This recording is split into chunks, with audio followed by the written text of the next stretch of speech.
tu as cette intimité avec lui, le feu ne peut pas s'éteindre. Le feu ne peut pas s'éteindre. Et tout comme Jésus guérissait quand il était sur terre et qu'il a toujours guéri depuis son départ jusqu'à ce jour, il continuera à guérir. Et je te dis, si tu marches avec l'Esprit, écoute ce que le Saint-Esprit dit. Je ferai des merveilles qui n'ont jamais été faites sur toute la terre. Ce sera des choses impressionnantes, celles que Dieu fera avec toi, celles que Dieu fera avec toi. Je veux te dire, le Dieu qui est sur ta vie est un Dieu pour lequel les impossibles n'existent pas. Rien n'est impossible pour Dieu. Il n'y a rien d'impossible pour Dieu. Non, ce n'est ni par puissance, ni par force, mais c'est par mon esprit, dit l'Éternel des armées.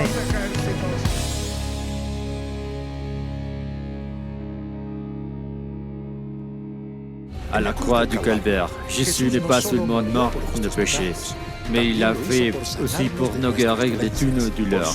Par sa meurtrissure, nous avons été guéris. Il avait un problème au cervical. Il avait cette douleur depuis 6 mois. Il m'a dit, les soirs, les médicaments, rien n'y faisait.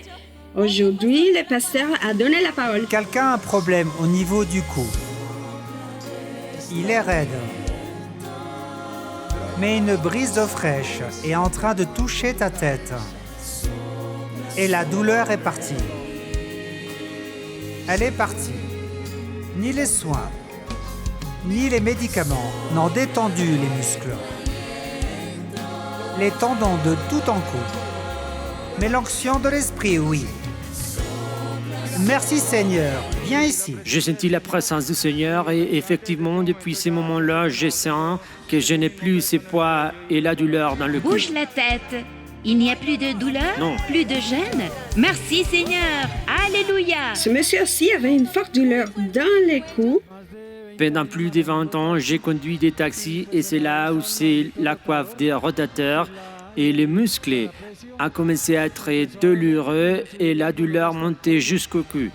Des boules du côté du cou sont apparues, j'ai fait de la kiné, j'ai pris des comprimés, des contracturants, je me suis fait des injections de neurobois et la douleur persistait malgré tout. Il ne pouvait pas bouger son cou à cause de la douleur et il est impressionné parce qu'il a aussi été totalement guéri aujourd'hui. Il peut bouger son cou et son bras qu'il ne pouvait pas bouger les Bouge bras non ta plus. tête. Bouge ton bras. Il n'y a plus de douleur. Magnifique. Merci Seigneur. Alléluia. La dame nous raconte que cela fait 10 mois qu'elle souffre d'une douleur insupportable à la jambe. C'était une douleur très forte, depuis l'eau jusqu'à la plante du pied. Quelqu'un a un problème au côté droit de sa jambe et à sa hanche.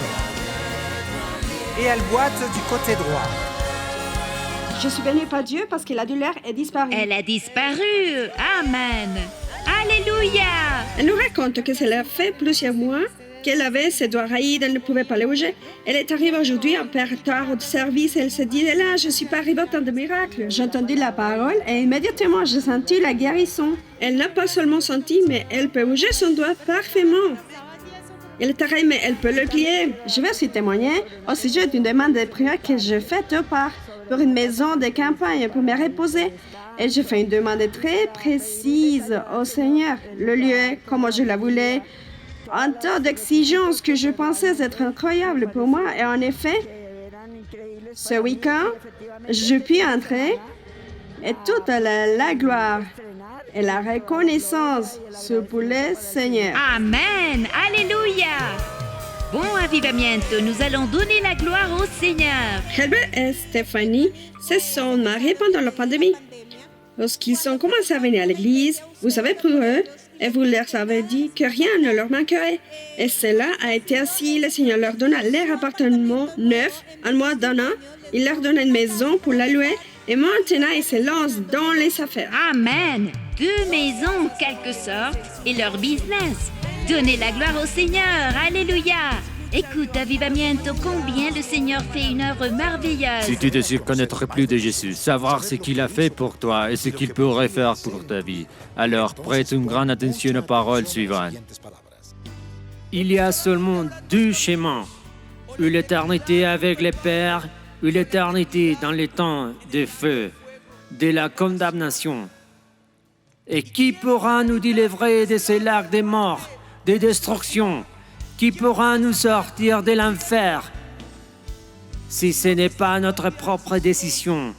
La parole de Dieu dit, c'est lui qui a le Fils à la vie éternelle, et celui qui n'a pas le Fils de Dieu n'a pas la vie éternelle.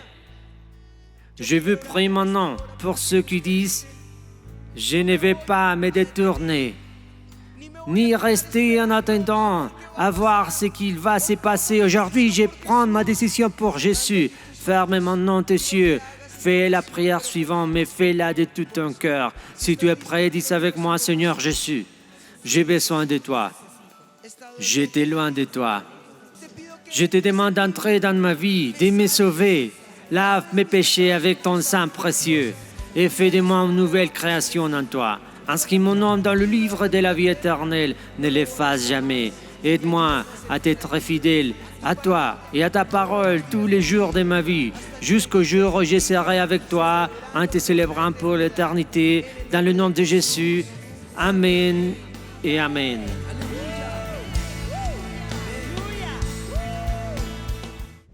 Dans ce qui suit, Dieu quittera une puissante prédication qui édifiera à ta vie et te donnera la conviction dans ton âme que le Seigneur combattra toujours pour toi. Ne te distrais pas, parce qu'une seule parole peut changer ta vie pour toujours. Avec vous, le pasteur Ricardo Rodriguez. Jean chapitre 21 et verset 15.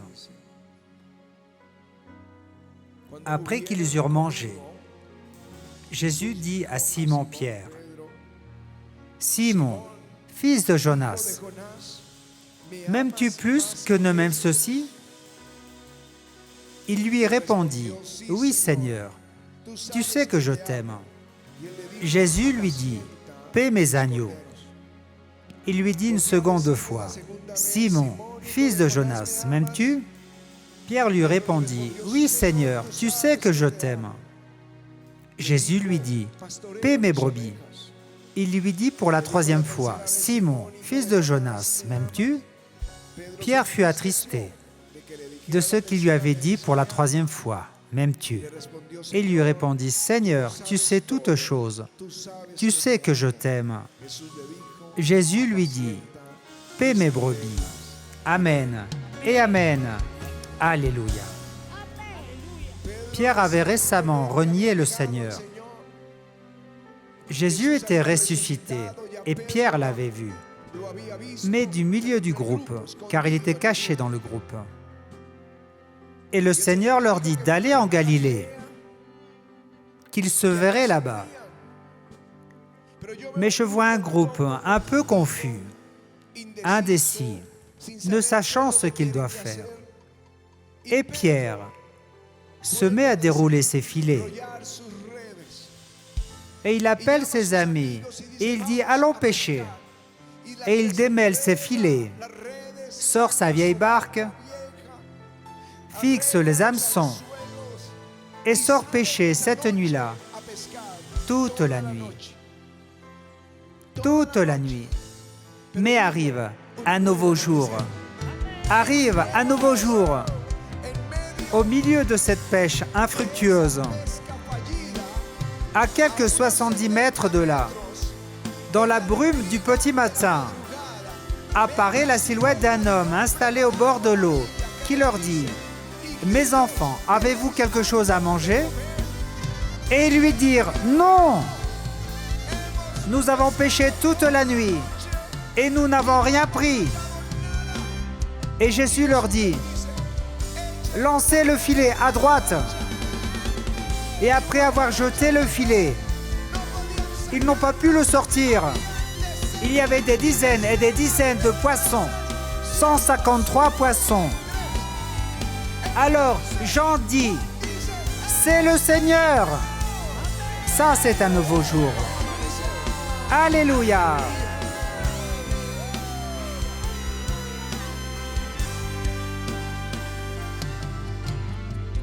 Je crois que ce miracle a été fait spécifiquement pour Pierre. Quand Jésus appela Pierre la première fois, Jésus prêcha sur la mer de Galilée. Pierre venait d'arriver. Il venait de pêcher toute la nuit avec les autres pêcheurs. Il était en train de réparer leurs filets. Et Jésus était en train de prêcher à la multitude. Mais il s'approchait trop près du Seigneur. Il demanda à Pierre de lui prêter le bateau, la barque. Et Pierre fait monter le Seigneur dans la barque, en l'éloignant un peu du rivage, afin que Jésus puisse prêcher. Quelque chose a dû se passer. Je sais que quelque chose a dû se passer. Et quand Jésus eut fini, il lui dit, « Prends le large et jette le filet. » Et Pierre dit, « Bon, c'est lui le prédicateur, moi je suis le pêcheur. Mais sur ta parole, je jetterai le filet. » Et il jette le filet. Les poissons débordaient des filets. Les barques se rassemblaient pour charger les poissons. Les barques s'enfonçaient littéralement. Pierre sentit la gloire de l'Esprit Saint. Il tomba à genoux et lui dit, « Seigneur, éloigne-toi de moi parce que je suis pécheur. » Et Jésus lui dit, « Pierre, ne crains pas. À partir d'aujourd'hui, tu seras pêcheur d'hommes. » Alléluia. Maintenant, imaginez Pierre marchant avec Jésus, voyant les guérisons, écoutant ses messages, voyant les libérations, voyant comment il multipliait le pain, comment il marchait sur les eaux, comment il payait l'impôt avec ce qui sortait de la bouche d'un poisson. Il voyait tout, des résurrections, il voyait des choses impressionnantes, et au dernier moment, il le renie. Et maintenant, Jésus répète ce miracle, et revient et lui dit, « Pierre, m'aimes-tu plus que ceci? Paie mes brebis. » Ce que je veux vous dire ce matin, c'est que Jésus n'a jamais mis de côté l'appel de Pierre. Jamais. Il ne l'avait mis de côté parce qu'il n'avait pas été annulé. Parce que les dons et les appels sont irrévocables. Pierre a cru qu'il n'était plus digne de prêcher l'Évangile. Pierre a cru qu'il n'était plus digne d'être un apôtre de Jésus-Christ. Mais pour Jésus, c'était comme si rien ne s'était passé. Pour Jésus, il ne s'est rien passé. Pour Jésus, Pierre, tu seras le berger de mes brebis. Et je suis venu dire à quelqu'un qui est assis dans les rangs de cet auditoire, qui est en train de se dire, je crois que Dieu ne fera rien avec moi. À cause de ce que j'ai fait, Dieu m'a rejeté. Je crois que je ne suis plus sur sa liste. Mais je suis venu te dire, il ne t'a pas relevé de ton appel. Il ne t'a pas rejeté. C'est comme si rien ne s'était jamais passé. Crie à lui seulement. Moi, je t'aime, Jésus. Oui, je t'aime. Je veux être un pêcheur d'hommes. Alléluia. Un nouveau jour pour Dieu. Lorsque tu crois que tu n'es plus digne, le Seigneur est là. Moïse, Israélite de naissance, élevé en Égypte. Et quand il vient voir ses frères, il commet une erreur et ils vont le chercher pour le tuer. Il s'enfuit en terre de Moab où il se cache. Pendant 40 ans, que pouvait-il dire? Qu'il était un Israélite? Son peuple ne l'avait pas cru. Qu'il était un Égyptien? Son roi veut le tuer. Qu'il est Moabite? En terre étrangère. 40 ans dans cet horrible désert. Et soudain, il voit un buisson qui commence à s'embraser, mais qui ne se consume pas. Il s'embrase, mais il ne se consume pas. Il s'embrase et ne se consume pas. Et Moïse s'approche. Et quand il s'approche, Moïse, retire tes sandales, parce que le lieu où tu te tiens est une terre sainte. Et là, Dieu lui dit, j'ai entendu le cri de mon peuple. J'ai vu sa douleur. Je t'envoie afin que tu libères mon peuple et que tu le sortes des lourds travaux d'Égypte et que tu les emmènes dans une terre où coule le lait et le miel. Mes frères, au milieu de nous, il y a Moïse. Au milieu de nous, il y a Pierre. Il y a quelqu'un qui se dit, c'est fini, Dieu m'a rejeté. Dieu ne t'a pas rejeté. Dieu n'a pas relevé ton appel. Mais oui, je veux te dire, un nouveau jour arrive pour toi. Alléluia. Et je dis un nouveau jour, parce que Pierre n'avait rien péché de toute la nuit.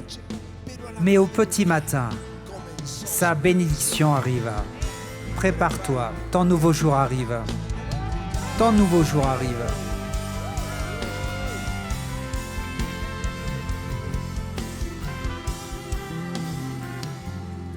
Le jour arrive où Dieu parle à Moïse et Aaron et leur dit, dans Exode 12,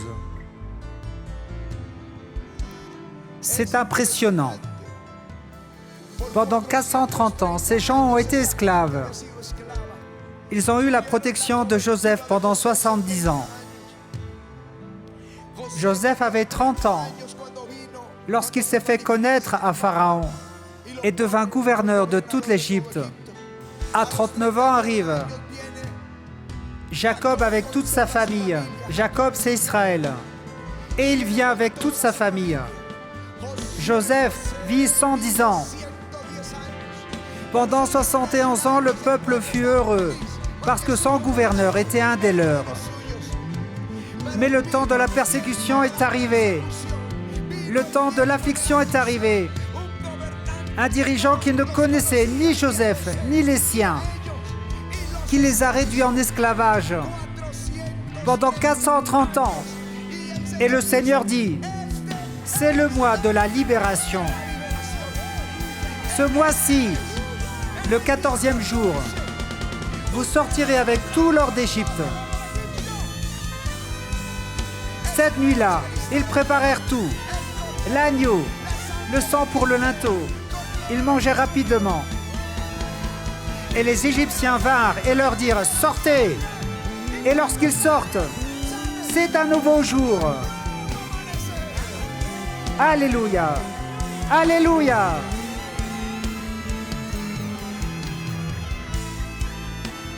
Ce jour-là était différent. Ce jour-là, on respirait différemment. Pourquoi? Parce qu'ils n'étaient plus esclaves. Il n'y avait plus de chaînes à leurs mains. Il n'y avait plus de fer à leurs pieds. Il n'y avait plus de coups de fouet sur leur dos. Ils n'avaient plus les poches vides. Ils avaient les bijoux et l'or des Égyptiens. Il n'y avait plus sur eux la tyrannie du Pharaon. Sur eux, il y avait le Père de la miséricorde. Et l'Esprit de Dieu les guidait. Alléluia! Un autre jour, Élisée dit, écoutez la parole de l'Éternel. Ainsi parle l'Éternel. Demain, à 7 heures, on aura une mesure de fleur de farine pour un cycle et 2 mesures d'orge pour un cycle à la porte de Samarie. L'officier sur la main, duquel s'appuyait le roi, répondit à l'homme de Dieu, quand l'Éternel ferait des fenêtres au ciel, pareille chose arriverait-elle? Et Élisée dit, tu le verras de tes yeux, mais tu n'en mangeras point. Les incrédules ne verront pas ce jour, ce nouveau jour. Dans quel contexte? Dans quel contexte Élisée dit-il ceci au peuple? Les troupes syriennes encerclaient la nation. Pire que ce qui se passe en Ukraine. Totalement cernés. Il n'y avait plus rien à manger. Ils vendaient une tête d'âne pour 80 pièces d'argent et les fientes de pigeon pour 5 pièces d'argent. 2 mères mourant de faim prirent la décision de manger leur propre bébé. Elles firent cuire le premier et le mangèrent. Mais quand ils sont venus pour prendre le second, la maman le cacha et la première alla trouver le roi pour réclamer justice. À quoi vais-je te sauver? Le roi ne pouvait rien faire. Il n'y avait plus rien à manger. Mais à ce sujet, Élisée dit, « Demain à cette heure-ci, les magasins seront pleins. Vous achèterez dans les supermarchés à prix normal. Demain à cette heure-ci, demain, il y aura un nouveau jour. Cette nuit-là, un bruit de troupes parvint aux Syriens, qui furent en panique et s'enfuirent du camp, en abandonnant l'or, les vêtements, la nourriture, et ce matin-là, tous purent manger à des prix normaux. Et je veux te dire, un nouveau jour arrive pour ta vie. Viennent des jours nouveaux. Tu dis ce n'est pas possible. Rien n'est impossible à Dieu. Alléluia. Alléluia. Tu es fatigué de lutter et de ramer toute la nuit et de lancer le filet pour voir la famille sauvée, pour que l'économie s'améliore, pour que les portes s'ouvrent. Tu vas sûrement entendre « Jette le filet » une fois de plus. Et soudainement, d'une personne que tu ne connais pas du tout. Soudainement, c'est un enfant qui va te le dire. Cela peut venir de quelqu'un sans expérience. Cela pourrait venir peut-être d'un impie. Dieu peut utiliser une mule muette pour parler au prophète. Il peut utiliser ce prédicateur pour parler à ton cœur. Tu vas savoir dans ton cœur que c'est Dieu. Et laissez-moi vous dire, un manteau de faveur arrive. Je ne sais pas si vous savez ce qu'est la faveur de Dieu.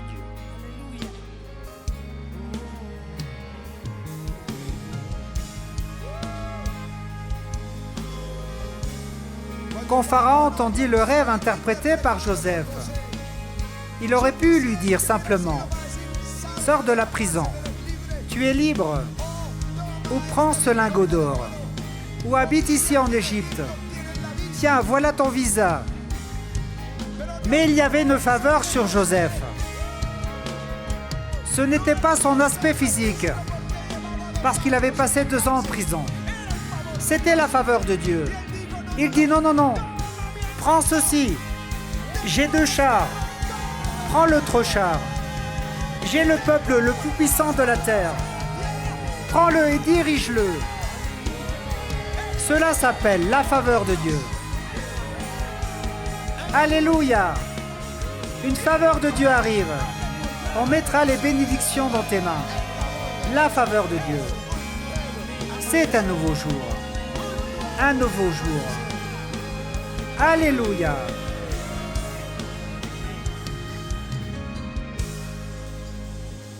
Il donne de la force à celui qui est fatigué.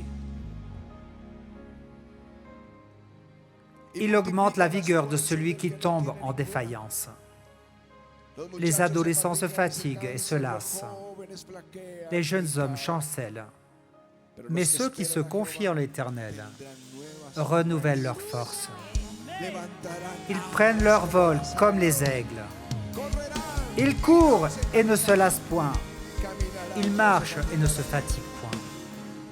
Ce nouveau jour amène de nouvelles forces. C'est ce que nous appelons le temps de la chanson. Une nouvelle chanson. Quelqu'un qui est assis ici et se dit « Je croyais que Dieu m'avait déjà rejeté, mais la voix est très forte dans ton esprit. Je t'invite à te lever. Je sais que c'est pour moi. Je sais que c'est pour moi. Je sais que c'est pour moi. Mets-toi debout. » Cela peut être une nuit de tempête comme celle-ci, mais un nouveau jour arrive très vite, très vite. Il dit à Moïse, dans 14 jours. Il dit à Moïse, dans 14 jours. Il dit à Israël, demain à cette heure-ci. Je ne suis pas en train de parler d'une promesse pour des jours lointains, mais d'un nouveau jour qui arrive pour toi, maintenant. Ne regarde plus cette nuit obscure. Ne regardons plus nos filets vides. Ne regarde plus les fers et la chaîne de l'oppresseur. Parce qu'un nouveau jour arrive, un jour de bénédiction, un jour où tu ne seras plus le même. Ce jour arrive. Élève ta voix vers lui et dis-lui, Seigneur, je sais que ce jour arrive pour moi.